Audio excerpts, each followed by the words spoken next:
This is probably the only occupation where you can make a lot of money by doing nothing. The best people or the best investors are people who are dead because they've not done anything. And when you look back at portfolios, you actually realize that by doing nothing, you've actually made a lot more money. If you actually go back and study history over time, let's say the Sensex from 1979 all the way up to, let's say, 2024. In the last 35 years, they've been probably around 10 to 11,000 trading days. 1% of those trading days, okay, about 100 trading days, account for the entire return of that period of time. The market is up 670 times from 1979 to 2024. The entire 670x on the market came in 1% of the days. If you miss that 1% of the days, you lost the entire return.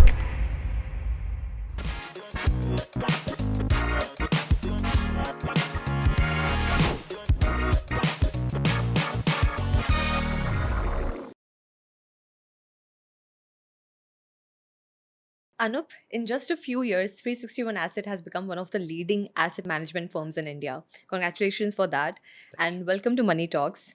सबसे पहले मेरा आपके लिए सवाल है कि आपकी stock market की इन्वेस्टिंग जर्नी शुरू कहाँ से हुई थी? आप थोड़ा सा बता सकते हैं अपनी बिगनिंग दिनों के बारे में? श्योर मेरी शुरुआत हुई थी इफेक्टिवली 1994 में. So I graduated from MBA school in 93. And then in 94, I set up a company with a group of friends called myiris.com. It still exists actually. And we thought we would sort of research companies and sell reports on companies. And, we did that actually because the first few disinvestments of the government happened that time. तो हमने उन पे research किया और actually हमने Morgan Stanley और रिलायंस को अपने रिपोर्ट्स बेचे थे and they invested in those companies. But then after about a year, we realized that broking companies are coming up and giving free research. So that model won't work. But that was the start of my research journey. And then 1995, I joined a firm called Chesscore, which was a British fund management company, which incidentally was one of the first companies to get registered as a foreign institutional investor in India when we opened up in 92. So that was really where my investing journey started with actual client money. 1995 effectively, and I've been doing it now for 31 years, and it's been fantastic because India has been a great market for the last 31 years. There's massive wealth creation, so many companies have evolved, things have changed so much. So it's been a fantastic, I've been very fortunate to be in the right industry at the right time and in the right places. Anup, you also mentioned a very interesting data point that out of India's top 500 companies, almost 111 companies ने पिछले 20 सालों में 20% CAGR deliver किया है, जो कि काफ़ी better है compare to just 17 in the US and 13 in China. पर फिर भी अगर हम देखें तो जो ग्लोबल इन्वेस्टर्स हैं उनका अभी इंडिया में जो एलोकेशन है वो बहुत कम है. It's just 1.7% of MSCI ACWI. तो आपको क्या लगता है कि ये जो कंपाउंडिंग स्टोरी है अभी तक ग्लोबल एलोकेशन में ट्रांसलेट क्यों नहीं हुई है, और अगर हो रही है तो क्या वो गैप अभी क्लोज होना शुरू हो रहा है? तो ये जो डेटा था ये करीब हमने 3-4 साल पहले निकाला था, वेयर जो आप स्टेटिस्टिक्स कोट कर रहे हैं तब से अब तक there's been some shift obviously because the last year and a half has not been good for Indian companies. But still, over let's say 25 years, the statistic just for your viewers is 68 out of the top 500 companies in India have delivered more than 20% dollar returns to investors. Dollars. In the US, out of the S&P 500, जो top 500 companies हैं वहाँ के, that number is 17 only. 17 out of 500 companies have delivered 20% dollar returns or above. In China, as on date for the last 25 years, only one company has delivered more than 20% dollar returns. And in Japan also, it's only one company. But those numbers keep changing because हम जैसे 20 साल 25 साल तो base effect भी आ जाता है थोड़ा सा उसके अंदर. It's very clear that India is a long-term compounding story. But there are challenges from time to time. I think the biggest challenge we've had when we go abroad talking to investors is that India is still a very small part of global markets, and they still look at India as a more tactical market. तो वो आते हैं जब India थोड़ा flavour में हो जाता है, फिर ज़्यादा फ्लोज आ जाते हैं, एंड देन जब इंडिया आउट ऑफ फ्लेवर हो जाता है, जैसे पिछले 1-1.5 साल से ऐसे ही हो रहा है, then money tends to flow out. So it's very tactical money, whereas we try and explain कि India is actually a great long term market. You know, अगर आप 5 साल के होराइजन या 10 साल के होराइजन में देखें तो काफ़ी अच्छे कंपनीज हैं जो कंपाउंड करके रिटर्न्स देते हैं. और fund managers in India have also done much better than the index, unlike most fund managers globally. So there is potential, but there's still a lot of education needed. और बीच बीच पे हमारे यहाँ India में थोड़े से ये क्राइसिस होते रहते हैं. 2013 में हुआ, आज के दिन में थोड़ा सा हो रहा है करेंसी के बारे में etcetera. And that creates this situation where उनको लगता है फिर इंडिया टैक्टिकल मार्केट. सो थोड़ा सा करना पड़ता है एजुकेशन और ज़्यादा. बट आज के दिन में आई थिंक थोड़ा पुशबैक मिल रहा है इंडिया के ऊपर for various reasons. I think a lot of public conversations have happened on that. We still believe India is a great market long term. There's a lot of entrepreneurship. हम private markets भी investment करते हैं हम लोग. So we can see new entrepreneurs coming up in various sectors, very exciting things happening. So we are very optimistic on the future, but this is a phase we have to just deal with. My feeling is eventually जब ये थोड़ा सा माहौल settle हो जाएगा, then again people will take hopefully a more favorable view on India. Correct. And आप हमेशा कहते हैं कि रियल आउट परफॉर्मेंस तब आती है when you are being right and being early and not following the herd. But in today's current condition, when everybody is consuming the same data, Yeah. सब same market analysis पढ़ रहे हैं, सब same macro commentary देख रहे हैं, ऐसे में आपको डिफरेंशिएटेड इंसाइट कहाँ से मिलती है?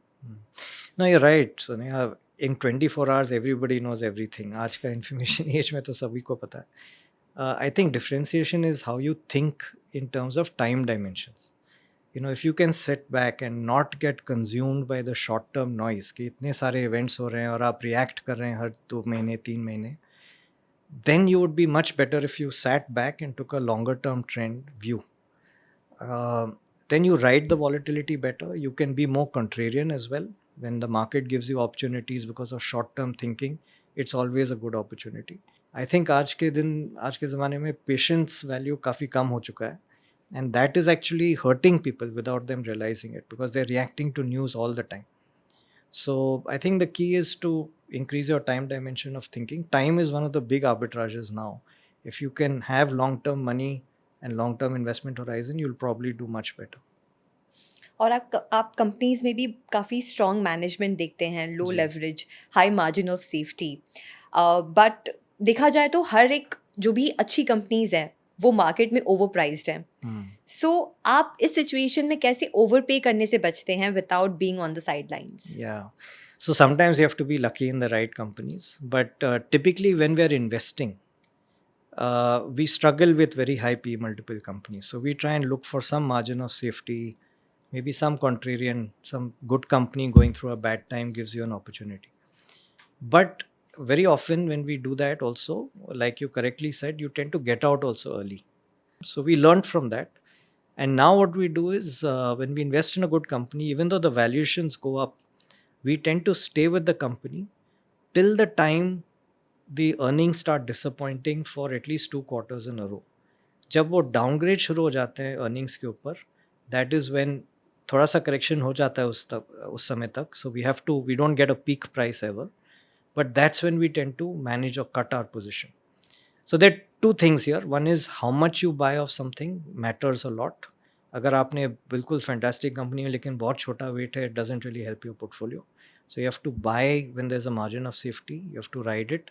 But as the risk profile changes, earnings downgrades start happening, then you have to cut your position or manage your position in such a way that it doesn't damage your portfolio.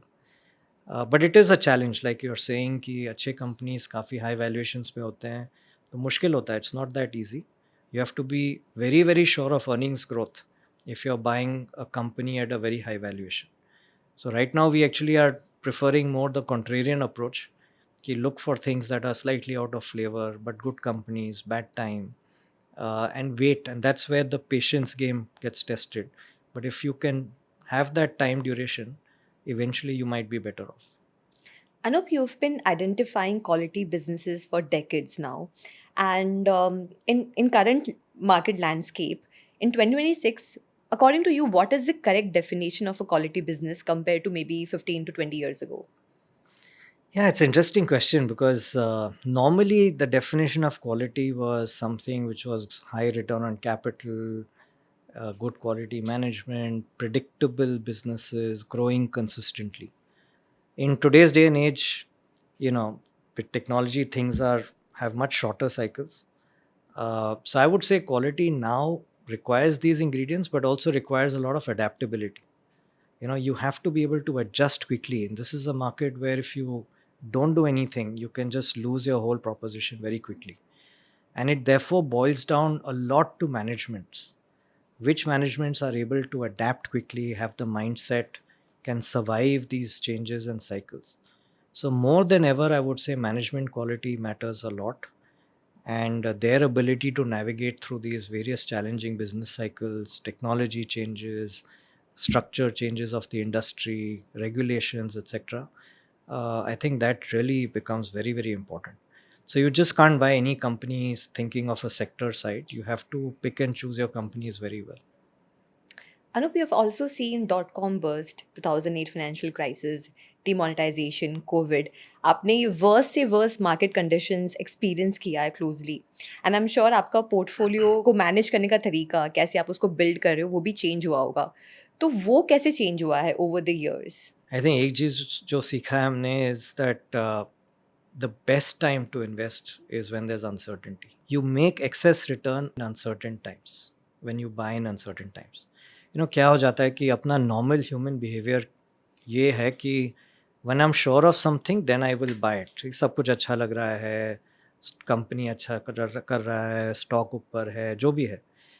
But actually that's not where you make excess returns. That's more like momentum buying.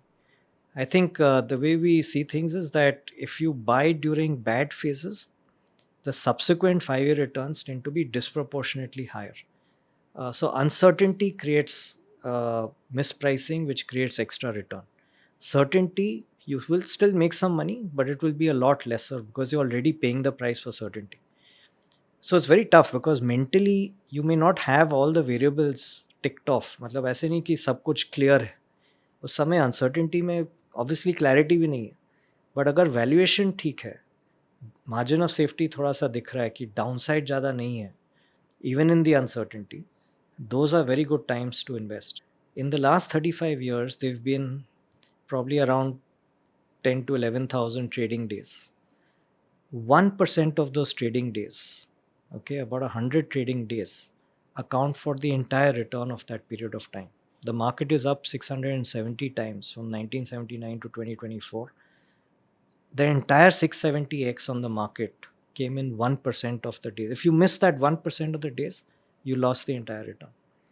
So I think time in the market is important, but when you analyze where did that 1% return come, it came largely at around the time of an early bull market, or towards the end of a bear market. और उस समय लोगों का understanding सबसे कम होता है, uncertainty ज़्यादा होता है. So that's why we keep saying uncertainty is where you make excess return. Most of your long-term return will come in uncertain times. Got it. It is always said that selling is more difficult than buying, especially अगर आपके पास एक high conviction holding हो जो काफ़ी profits दिखा रही हो. तो ऐसे सिचुएशन में आपका डिसीजन मेकिंग फ्रेमवर्क क्या होता है? Do you decide that you want to hold, or maybe trim the position, or take a complete exit? So like they say, a very popular saying in our business is let your winners run and cut your losers short, which is quite true, because typically when you're talking of winners, these are companies that are consistently managing to perform, even though they may look expensive in the short run. So if you own something, we don't just sell it because it's become expensive. As I said earlier, we sell it when the earnings view starts changing. While they are growing, we are okay to keep them. Maybe we may cut a little bit to manage the risk of the portfolio in terms of the weight, but otherwise we try and keep those positions.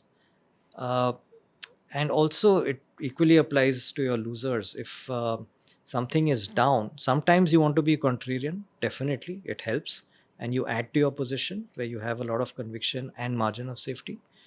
But otherwise there's sometimes when if you keep persisting with your losers, you end up losing more. So it's a fine balance. The most important thing in all of this is you have to know the company you're investing. Otherwise, how will you know whether it's a loser or a winner?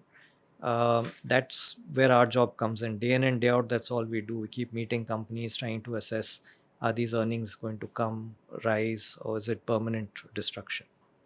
अब हम सेबी के SIF funds की बात करते हैं तो जी. हमेशा आपका एक पॉजिटिव व्यू रहा है उनको लेकर। हम्म. आप समझते हैं कि that is a like one of the best options. But मुझे आपसे ये समझना है कि किन टाइप के इन्वेस्टर्स को ये कंसिडर करना चाहिए एसआईएफ इन्वेस्टमेंट्स, और सबसे बड़ी मिस्टेक वो क्या करते हैं as a beginner? So I think SIF is a fantastic new category, very very interesting. और मेरे व्यू में तो ये over time काफ़ी बढ़ना चाहिए.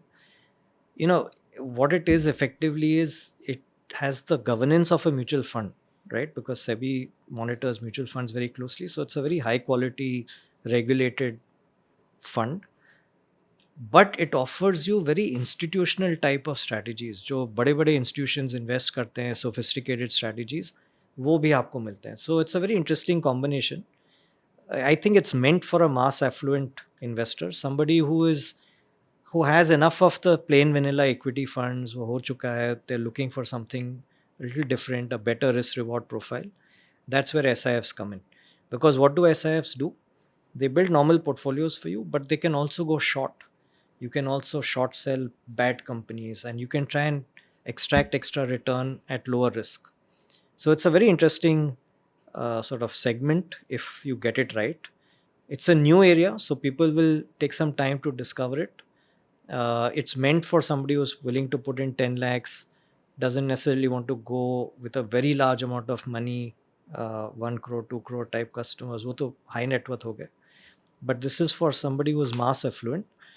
And I think the things to look out for is to see the track record of काफ़ी SIFs launch हो चुके हैं already market में. Short term history है सबका, but keep tracking their performance, see the fund manager whether they're able to deliver returns consistently, and then invest accordingly. तो third track record phase बन रहा है अभी.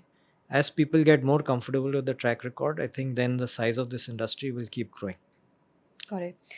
और आप रिसेंटली फाइनेंशियल्स, कंजम्पशंस और इंडस्ट्रियल्स पे काफ़ी ज़्यादा बुलिश रहे हैं। फाइनेंशियल्स इसलिए क्योंकि उसमें विजिबिलिटी, अर्निंग विजिबिलिटी काफ़ी स्ट्रॉन्ग है।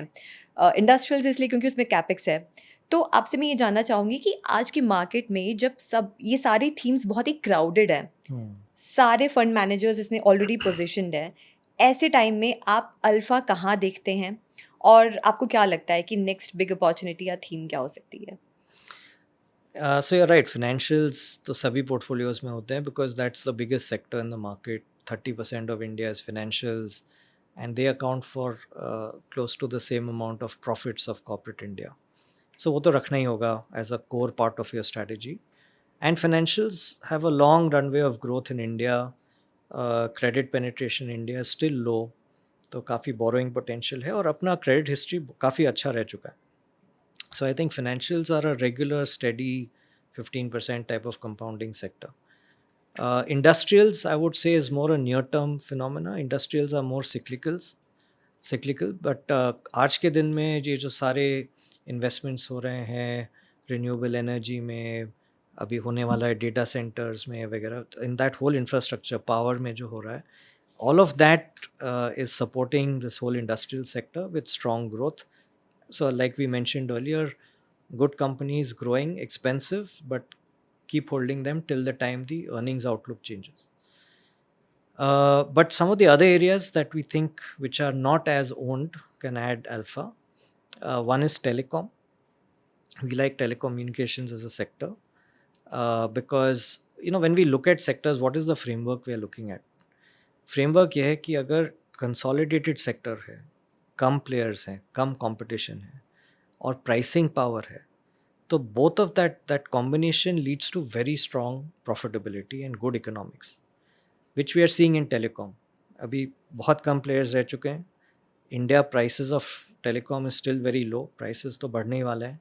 And जो भी price बढ़ता है वो सीधे उनके profits और bottom line में चला जाता है. And therefore return on capital is much higher.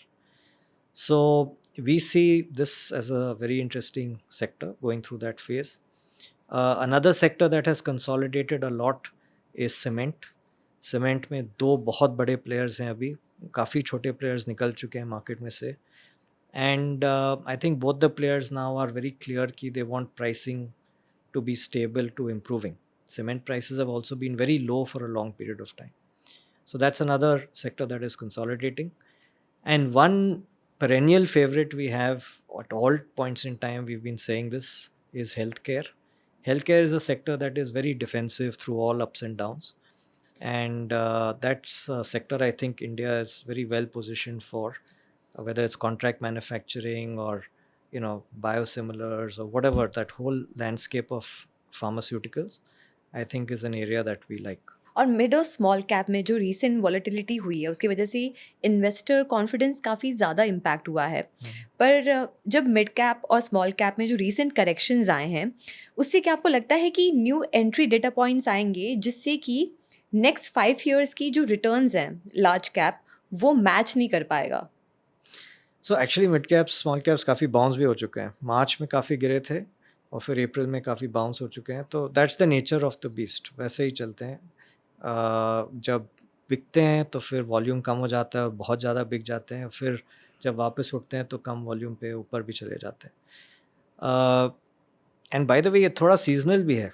मैं आपके व्यूअर्स को बता सकता हूँ, it's a very funny trend we've seen year by year where January, February, March is bad for small caps. April, May, June is very good for small caps. It just happens 9 out of 10 of the last years. This has happened where April, May, June has been very strong and Jan, Feb, March has seen a sell-off. But beyond that, that's a very short-term thing. Our view is on small caps is you have to buy them again when things are not great. जब वो गिर चुके हैं, लोग थक चुके हैं, not when they are in momentum and small cap funds have done very well already. Then going and buying a small cap fund doesn't make sense because वो valuation में capture हो चुका है और उनमें हमेशा ये बीच बीच में issues होंगे, कभी ना कभी correct करेंगे. So I'm talking more from a fund point of view. Individual stocks में it's a very different story because individual companies could be doing very different things. There's always some opportunity or the other in the small cap space in India, if you ask me. मैंने जो आपसे बताया था कि 68 out of top 500 companies have delivered Yes. 25%, 20% dollar compounding over 25 years. Some of them have been small caps also that have become large caps. I think in small caps, bottom up investing is always good, irrespective. But when it comes to fund investing, look at small caps when they have underperformed, not when they've outperformed. Anup, election period के दौरान जो government spending है वो काफ़ी ज़्यादा slow down हो गई थी, स्पेशली इंफ्रास्ट्रक्चर और कैपेक्स में. पर अब जब इलेक्शंस ख़त्म हो गए हैं तो आपको क्या लगता है कि गवर्नमेंट अब जो ग्रोथ स्टोरी है वो पुश करेगी या फिर इन्वेस्टर्स को अभी इंडस्ट्रियल साइड फोकस करना चाहिए क्योंकि वहाँ पे भी ऑन गोइंग एक्सपेंशन चल रहा है, कैपेक्स स्टोरी पुश हो रही है? तो what are your thoughts? So yeah, the government capex actually had picked up a lot before the elections. 2021 से 24 तक गवर्नमेंट कैपेक्स काफ़ी बढ़ चुका था ऑलरेडी. तो गवर्नमेंट ने तो अपना काम किया था इनिशियली कि कैपेक्स बढ़ाने के लिए to invest more into infrastructure etcetera. 24 में you are absolutely right, during election time the capex slowed down. And somewhere down the road, I think the government is also relying on the private sector to now start spending more, because actually private sector they've been spending but below their capacity to spend. Most अगर आप balance sheets देखेंगे companies के, a lot of companies have actually used their cash flows to pay back debt, not to put into new assets. तो आज के दिन में करीब 10 lakh crore is what private sector companies are investing into capex every year, which is an okay number, but it needs to increase further. और वो कहाँ जा रहा है? About 1/3 of that 10 lakh crores is basically going towards energy, power. अपने renewables area में बहुत investment हो रहा है, and the other part of it is into metals. These are two sectors where 1/3 of all India's private sector capex is going. बाकी जो areas हैं उनमें छोटा कैपेक्स जाता है, जैसे फार्मा में जाता है, CDMO प्लांट्स में जा रहे हैं, थोड़ा EMS में जा रहा है, manufacturing of electronics. So those are not high capex sectors. The big capex sectors are power, roads, infrastructure, metals. The one new area that we are seeing, which is coming up very big and we should watch out for, is data center capex. Because आज के दिन में every country wants to keep the data within its geographical boundaries. And if we look at investments announced for data centers by a whole host of companies, currently it stands at about 7 lakh crores. 7 lakh crore के investment plans हैं. And अगर आप वो 10 lakh crore के basis पे देखेंगे तो it's very meaningful. 7 lakh crores apart from the 10 lakh crores. So I think that's a big area for future investment that we have to look at. All of these are good because more capex creates jobs, it helps the economy. But we're hoping the private sector starts spending a lot more. आज के दिन में अगर हम total private sector के profits देखें, सिर्फ 50% capex में जा रहा है. एक ज़माने में almost 100% use to go into capex. Today it is only half of the profits they generating are going to capex. बाकी हाफ दे इधर पेइंग बैक एज डिविडेंड्स या बाय बैक कर रहे हैं या डेट रिपे कर रहे हैं. So we need the private sector to hopefully spend more, and they will spend when they see a project that will earn them a good return. So hopefully data centers, AI investments, which India is lagging on, will hopefully come up and help us in the future. Anup, you have also worked with a lot of top 1% investors of India. What is that one habit that you feel that other investors or maybe beginners don't have and should adopt immediately? See, it's very different for different people depending on their journey of wealth. Uh, you know, Obviously, we also talk to a lot of high net worth individuals who already achieved a lot of wealth.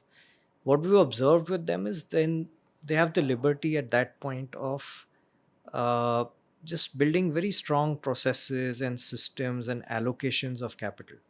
Of course, उनके यहाँ wealth managers भी होते हैं who advise them on what to do. So I think what we observed with them is they have a very defined system. They don't panic when the markets crash. They always have one pool of capital that is available that they may invest for a future, opportunity of some sort. जो individual investors हैं, people may not have that level of money. I guess the mistake in a way that is made is if you panic into a crash of all your money is only in equities and then you're forced to sell it because you need liquidity when the markets are down, then it really hurts you. So you need to plan. I would say what high net worth people do versus what individuals do is they just make a better plan. They have a better planning process because they have more capital, they have more advice. Individuals also can plan for themselves in a way that they don't have to ever panic sell. And at the same time, they're not exposing everything to just one investment or one fund or whatever. So individuals tend to think in products, right? We think somebody with a small amount of capital will say, let me just buy this fund today, that fund tomorrow, या ये stock खरीद लेता हूँ, वो stock खरीद लेता हूँ. But there's no set process or system around it. I think if you can somehow create some discipline about what you're doing, then it will be a lot better. That's the difference between individuals versus very high net worth family offices or people who've got a lot of wealth.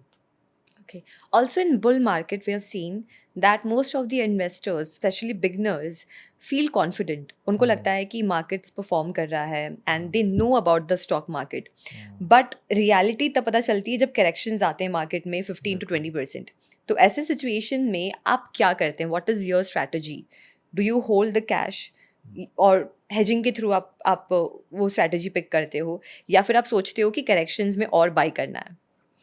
See, Neha, ऐसे है कि corrections तो होते रहेंगे. That's the nature of equities. 10 to 15% corrections are par for the course. And again, I must say this because from the year 2000 onwards, a lot of new investors have come to the market and they've only seen the market either go one way or sideways. They've not really seen a very, very deep correction after COVID. But corrections are part of the markets. So one is you got to learn to live with it and not react at the wrong time. Number one. And second is, as I mentioned, like we keep saying, time in the market. And I gave you the example that 1% of the days make all the difference. Now, you don't know what those 1% of the days are. So the only chance you have is if you stay invested. If you're trying to time the market too much, कि 15% गिरेगा तो मैं निकाल दूंगा फिर वापस आ जाऊंगा, that's two decisions you have to take at the right time. You may get one right and the other you may get wrong, and you may miss out eventually. So what we say is, I think it just makes sense to stay invested long term. Now, when markets fall, if you have more capital, invest. If you don't have capital, at least don't sell. Just stay invested. So, and ideally, if you have a little bit of, if you plan it well and you have some cash flows, you can invest into a little bit of uncertainty when the markets are down. But by and large, I would say just buying and sitting, it makes a lot of sense. The only times that we talk about more serious asset allocation on equities, and I've explained this in the past on various channels before, I'll repeat it very quickly. When the market crosses 4 times price to book valuation, 4 times and above is a risky zone. It's very rare that the market will stay above that valuation. That's when you have a lot of risk on equities. The price you're paying is very high compared to the earnings potential. At that point, we tell investors it makes sense to take some money out of the market. And on the other side, when the market is somewhere between 2 to 2.5 times price to book, 2 times price to book थोड़ा rare होता है, बड़े बड़े corrections में ही आते हैं. So let's say 2.5 times price to book. वहाँ पे you must in all that uncertainty, उस समय बहुत uncertainty होगा, but that is the best time to put any capital you have available into equity markets. So that is the range. That is a broad spectrum you should maintain for yourself. Or beach mein, you should just stay invested. Because it doesn't really add value to try and time the market in between. It only makes sense at an extreme on one side or the other. Makes sense. And what is that one money management rule that you follow that has nothing to do with balance sheets or charts? It's a very funny thing to say, but I mean, and a lot of this has also been said. Investing is supposed to be boring. It's not supposed to be exciting. Is it? It's supposed to be, doing good work and then doing very little after that, doing nothing. This is probably the only occupation where you can make a lot of money by doing nothing. In every other occupation, you have to Yes. work to make your money. Here, if you do your work upfront and you buy something and then you just let it be, as long as you can keep tracking it, of course.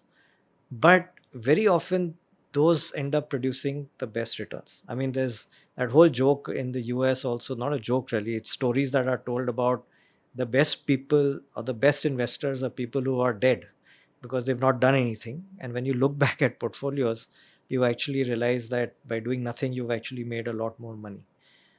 It's very difficult advice to follow in a day and age of today where people love to trade and have sort of very quick gratification. But in the long run, if you're looking at making serious wealth, very often it's just about buying and then doing very little. So that I think is a very, very important thing to do. And the last question now. If you could give one advice to your 50-year younger self.